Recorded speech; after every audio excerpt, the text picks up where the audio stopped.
Hey y'all, today we have a very cool guest on, Devan Kaney from ESPN, JAKIB Media, NBC News, NBC Philadelphia. Tell the people about yourself, Devan. Yeah, sure. So I'm a Philadelphia-based sports reporter. I cover a weird mix of pro lacrosse and Philly sports. I also co-host an Eagles post-game show for 6abc.com and JAKIB Media. So thanks for having me on. Appreciate it. Absolutely. Yeah. We're at the portion of the year where, like you said earlier today, everything is just gray. So right before New Year's, but interesting part of the season is always for the Eagles because somehow, with the exception of last year, I guess even with a 4-11-1 season, I guess there was some intrigue towards the end of the season. Yeah. They always keep it interesting, and they're doing it again, but in a much more positive way than they did last season, thank goodness. But now it's getting stressful. We're coming down to the wire here. They never make it easy. Absolutely. I mean, it's crazy to even think about it because to start the season, even the most optimistic of fans, I most of the time count myself in those, is thinking we would get around 9 or 10 wins and maybe sneak in the back door of the playoffs. But you hear there were some comments made by Tony Dungy and by others as they evaluate this team as a running football team. And it sounds like it's shaping up that the narrative is sounding like Philadelphia has something there. What are you hearing on the ground there in Philly, and what are your thoughts on that, on maybe a larger run here, possibly? Well, I think something that Philly fans tend to do, and I am a Philly fan as well, we get a little bit, like the highs are really high and the lows are really low. So a few wins down and people are, no one's sitting here saying we're going to the Super Bowl or anything, but I think people get a little bit overconfident. But I think no matter what, seeing what this team can be, we're seeing glimpses of what this team can be, for a team that coming into this season, brand new, not just head coach, entire coaching staff, pretty much a rookie quarterback, is kind of like starting over and learning their identity. And I feel like they're finally learning their identity and owning the run, which has become a part of this team's identity on the field. So I think regardless of what happens the rest of this season, I'm very optimistic about what this team can be moving forward, because we're going to probably keep the same quarterback, a lot of the same key players, same coaching staff, and then just add more talent with the draft and free agency in the offseason. So regardless of how this season ends, I'm excited. And for me, it's just nice to watch a team that's fun to watch again and looks like they're having fun at least these last few games. So hopefully they can keep that up. They can keep that up. No, it's really cool. I think, and with that in mind, you look back at the beginning of the season and some of the teams that beat us early on. You look back at some of those scores. The Tampa Bay game, they didn't really run away from us like you would think.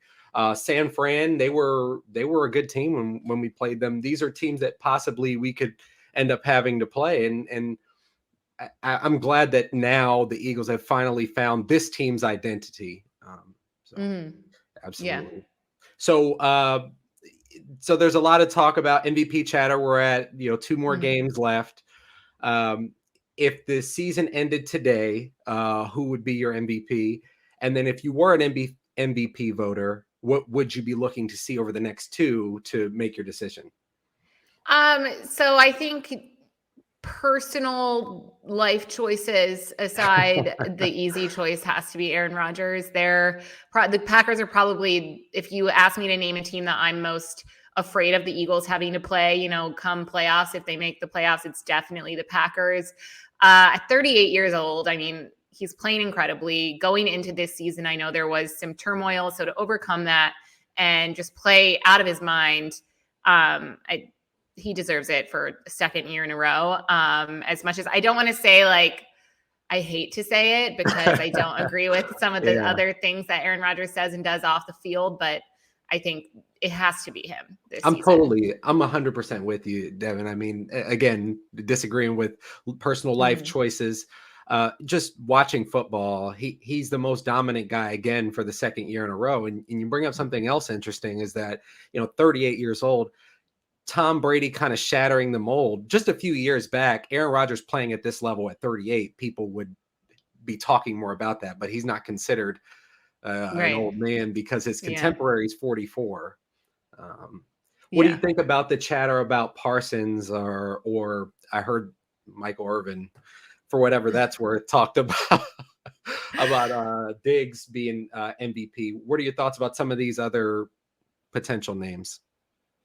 I mean, I think a lot of players have had incredible performances, and seen Parsons, and I love when a player outside of a quarterback wins MVP, and the Heisman, any sort of accolade like that. But I think the amount of pressure and responsibility that a quarterback has to carry on their shoulders, I mean, they really make up the identity of a team. It starts with them. And I'm sure we'll get into this later, but that's also why I love Jalen Hurts. I'm not saying Jalen Hurts is MVP, but I think if you were to ask me, who deserves it, a quarterback or a defensive player, 9 times out of 10, I'm probably going to say a quarterback. Just because the responsibility, like you said, the highs and the lows and all of that. Absolutely. So other talk about Aaron Rodgers, because totally agree there. In terms of he talked about he would possibly consider retiring after this season. Do you think he's kind of tongue in cheek there, kind of joking with us or trying to play the Packers? Or do you think he's legitimately considering, I might be out after this year? I don't know. Maybe because I know it seems like he's gotten really wrapped up in his life outside of football. He's married, engaged, I don't know. And we know before the season, yes, he's been playing incredibly, and yes, the Packers are good, but he doesn't want to stay in Green Bay. So I don't know. Maybe he hangs up the cleats. I don't think that's going to happen. I don't know. I don't, it's not like a Ben Roethlisberger who's openly saying, this is my last game in Pittsburgh. It's a very much an unknown, but I do get the sense, and this is also why, aside from the COVID stuff and vaccine stuff with Aaron Rodgers, making comments like that and the way he kind of acted before the season, I just don't think he's happy in Green Bay. Yeah. So I don't know if that has any impact on his decision to retire or not, but that's just my personal opinion on it.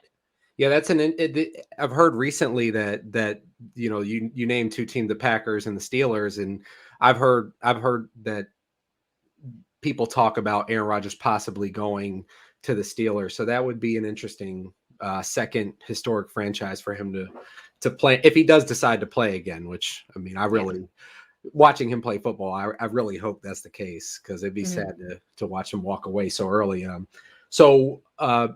The Arizona Cardinals have been on a bit of a slide here. I was on here. I was talking with Chris Franklin a few weeks back before their game against the Lions.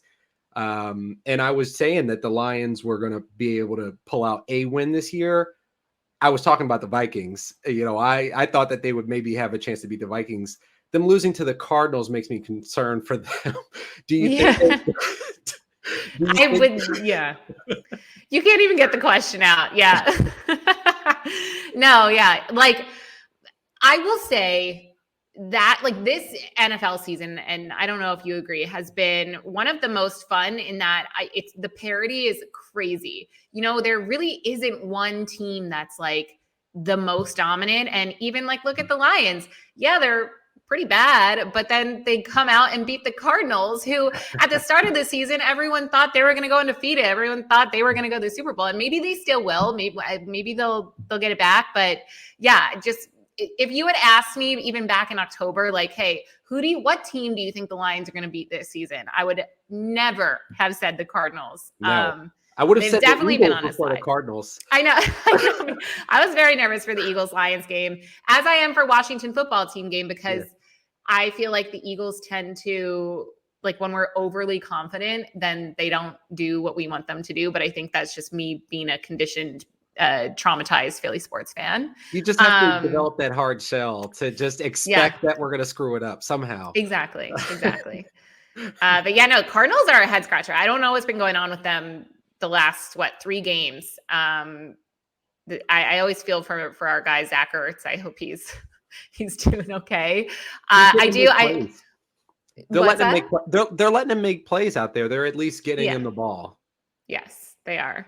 And I know I don't want to jump your topics or questions. I don't know if we're going to talk about their game. If you want to get into but something, then let's go ahead, jump it. Well, I think that the Cardinals are going to get it back this week. I think that they're going to get their first win in 4 games because I think they are a good team. They have the talent. And I think when a team is on a slide like that, it gets to you mentally. But this team and Kyler Murray, like it seems like they're going to come out and be like, no, this isn't going to happen. Especially against a team like the Cardinals who are in the opposite boat. Like I said, yeah, with the Eagles, I get a little bit nervous when we're overly confident, but I mean, Cowboys are coming off that absolutely dominant win over Washington, feeling a little cocky. They are number 1 in NFC East, like clinched that top spot. So I just feel like the Cardinals are going to surprise everyone and they're going to come out and get a win. Wow. It's my hot take of the week. I would be excited. Yeah, I'd be excited for it. But I do think that basically sets the Eagles and Cowboys up to basically play a pair of playoff games. Because I think that the Eagles will, I agree with you. I think that this game is not going to be as a runaway like against the Washington football team. Like we would all hope they will. I think we'll get a close win and possibly, end up next week playing in Philly, already having the playoff matchup set and not wanting to give another team wanting to give the other the edge. Yeah. I mean, and the Cowboys scare me. Like that was probably my least favorite game thus far of the season. Oh my God. That Monday night game was brutal to watch. I am curious to see what happens when, and if we play the Cowboys and they come out, right? Like we could play them and the game doesn't matter. And it's like a preseason game almost. But I am curious because I believe that was the game where we ran the ball like 2 times. What we can do against the Cowboys when we're utilizing our run game. But they do still scare me a lot. Yeah, that was a really bad Monday night game. Bad. Yeah. Another bad Monday night game was Mr. Ian Book on last Monday night. And they somehow have New Orleans as 6.5-point favorites. What do you think they're seeing there? They just think the Cardinals or the Panthers are just gonna roll over or what? Well, I think I called that Monday night game like Clash of the Titans because it was like just painful. Not as bad as like Lions and Bears, I guess. But I think that the Saints are still trying to figure out their quarterback situation. But I think because of all the COVID and injuries that every team is facing, but the Panthers defensively, I think it's just going to come down to who is the better defense. And the Panthers, I believe, are still missing most of their key defensive talent. I think the Saints still have Alvin Kamara who's going to play. So I just don't see a defense that's missing so many of its starters stopping, like regardless of who your quarterback is. So I'm guessing that's why. I don't know. That'll be an interesting game. I also... the Panthers are a head scratcher this season. They're kind of like they really are. Yeah, I don't know what to make of them. So maybe that's what the odds makers in Vegas were thinking. They're like, sure, we'll just give it to the Saints. Why not?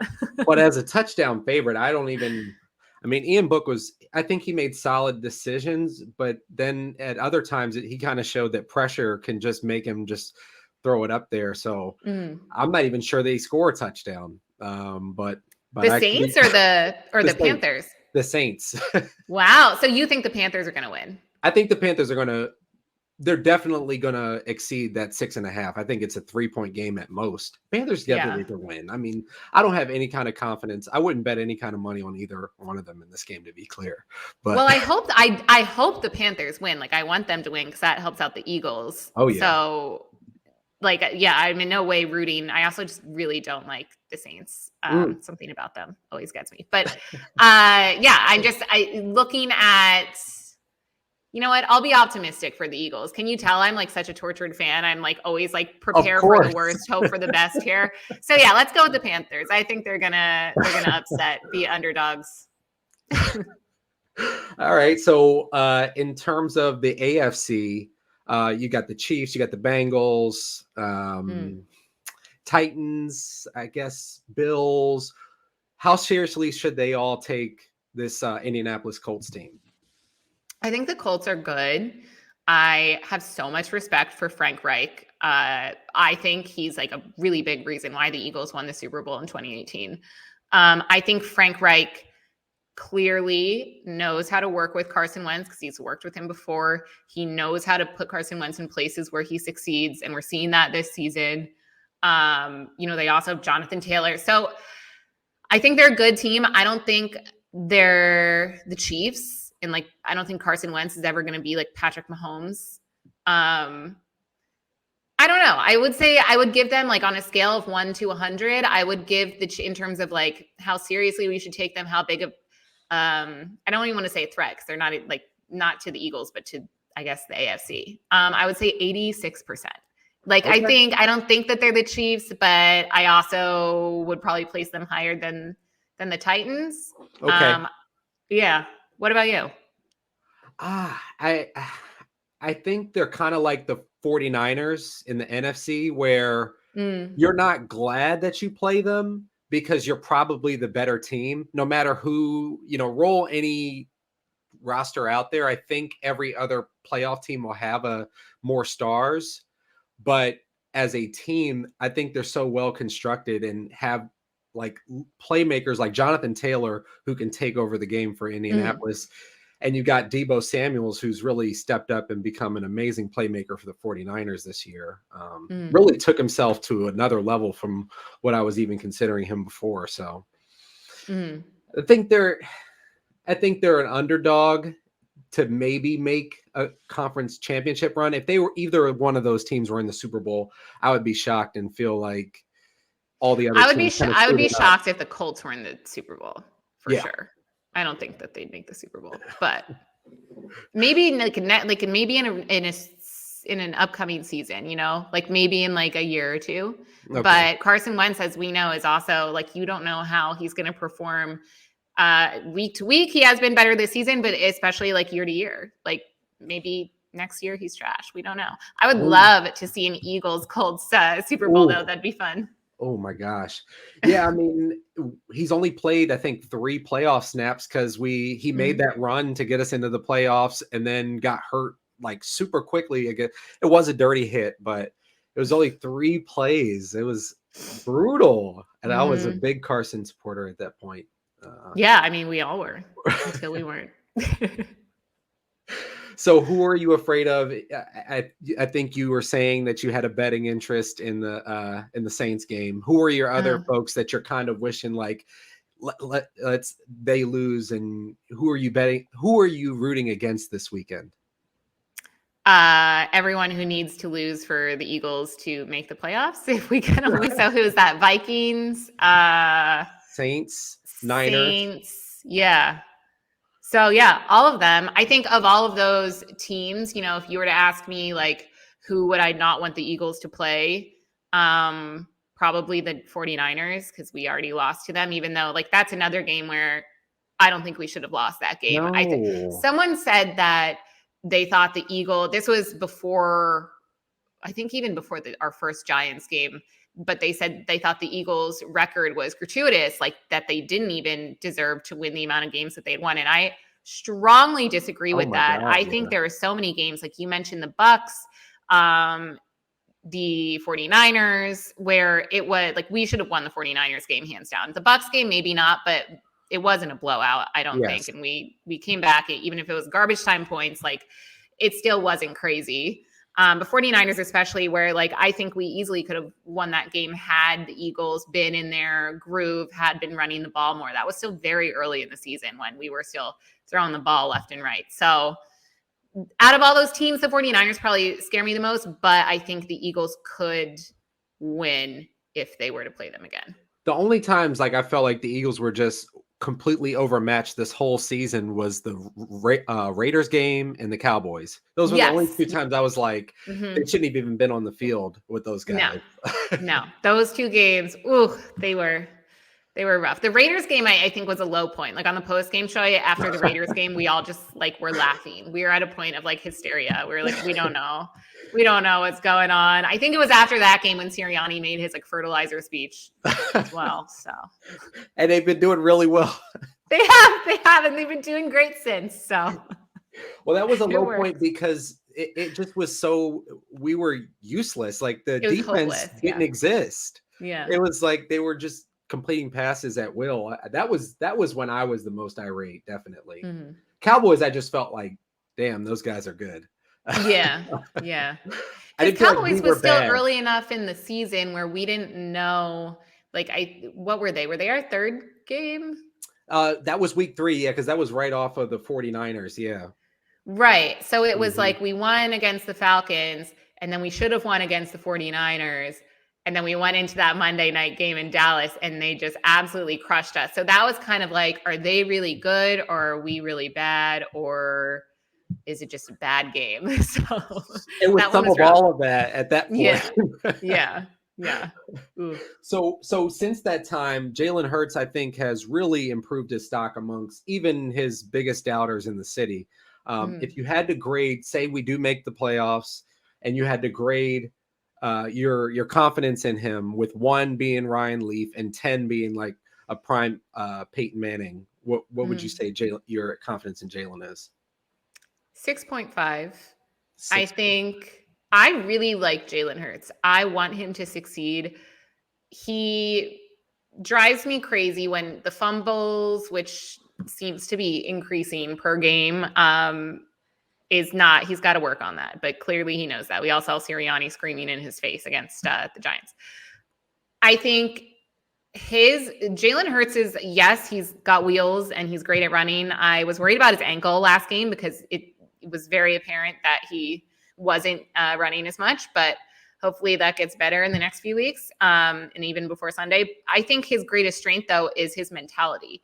He, like with Carson Wentz in high pressure situations, you could tell he was frazzled. He was going down. He was making poor decisions. Jalen Hurts is so cool, calm, and collected all the time. Never seems to get rattled. I think the most rattled I saw him was in that Dallas game. It seemed like they had his number for some reason and it got to his head. But for the most part, I mean, for a guy who went into this season basically as a rookie with all this pressure, every game he's playing for his job, knowing that the Eagles have those first round picks and they can easily get a quarterback, playing for his job, fighting for his job, dealing with all the Carson Wentz BS last season, and to just come into every game and be like this cool, calm, collected leader. And you can tell he's just such a leader on that team.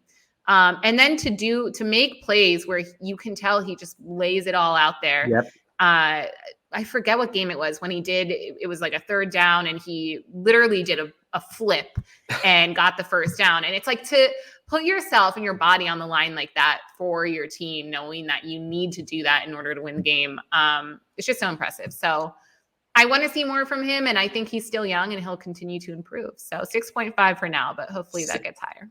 6.5, I think is very fair. I think a lot of Eagles fans, because we had such a good second half last week, they'd come on to, they're probably calling in the WIP. Most fans are saying 9 or 1. And it's like, that's not how this works. Well, I think most of the time Jalen plays at like a 6.5. It's very steady. Yeah. And it drives me crazy that I think we're kind of conditioned, and it started with this, maybe it started even before the Foles-Wentz Super Bowl year, the quarterback controversies, where I think we are conditioned to just assume that there always has to be this competition why can't we just be happy with what we have right now? Like, I truly believe that Jalen Hurts is the guy for right now. He's probably the guy for next season. I absolutely do not think we should draft a quarterback. Maybe if you can make a few trades and get someone which is not going to happen, like Aaron Rodgers or Russell Wilson, maybe you consider that. But like I said, that's not going to happen. It doesn't have to be so black and white, in my opinion. I hate when people are like, he's not the guy. He is the guy. He's amazing. He's terrible. Like, why can't we just have a gray area here? Yeah. Why can't he, maybe he's not a Peyton Manning, but he's the best option for right now. And he's a leader, and the team clearly respects him and loves him, and the city loves him. So let's just go with it, guys. It doesn't always have to be this competition. He's clearly not a bum. He's clearly at least an average NFL quarterback with who has kind of MVP-ish moments. And that's really all you need from a quarterback. I mean, Eli Manning has 2 rings. I don't even really consider most of Eli's career to be above average. No. Yeah. And Jalen he makes plays, especially when he takes off, where it's like, wow, he's really good. That move that he put on the Saints guy, I don't know many people who could have made that move. No. And like, yeah, maybe throwing the ball, he has some issues holding on to the ball sometimes, but there's also a lot of quarterbacks who can't make that move, like you just said. So I think focus on the positive here. Absolutely. So focusing on the positive, I know it sounds like you're a real Delco native and a Philadelphia native, so you kind of root against yourself. So what do you think on, not root against yourself, but kind of steal your memory, your cautiously mind, optimistic. Yes, cautiously optimistic. So the game on Sunday here, I live in the area, so I'll be there for the Washington football team. What do you think is going to happen in Landover, Maryland on Sunday? I don't think it's going to be as dominant of a win as we think, especially with Washington coming off that loss. They're going to be mad. They're going to be pissed. They're embarrassed probably. I do think the Eagles are going to win, but I'm going to say 21-14 Eagles. I think because once again, like I said, I just want to see these guys, the Eagles, come out and play a full 60 minutes, especially in the first half. And especially when you're playing against teams that are not that good, and Washington is not that good. So hopefully they get an easy win, but they never make it easy. So I'm going to go 21-14. Yeah, I'm more of 24-17, but I think you're right. Okay. I think that actually, again, they're gonna have to come back and then kind of go away at the end. But I don't think Washington, for exactly those points. I mean, I think Ron Rivera is a good NFL coach. I think this team is a prideful team. I mean, that fight that they got into, it was hilarious. Yeah. But it was hilarious. But it does show that these guys are taking their profession seriously, and then that their team was able to separate them and all that. But they need to leave the heated benches. If they want to do it at home, then they can do it at home. But they got to stop transporting those benches to L's. Yeah, I agree. And that fight was something else, honestly. Like, it showed they cared, but it's also, I think, not a good look at all. No. Oh my gosh, you could do a whole series on the failures of that football franchise. That ends up with no name at this point in time. So, but Devan, I really appreciate you coming on. I was very excited to have you on. Tell the people where they can find you online and follow along and support you. Yeah, for sure. Thank you so much for having me on. You can follow me on Twitter right down here at Devan_Kaney, on Instagram at Devan Kaney _. And tune into our post-game show after every Eagles game. It's myself, Derek Gunn, and Mark Farzetta on 6abc.com and JAKIB Media's YouTube channel. All right, y'all. Thank you. Take care.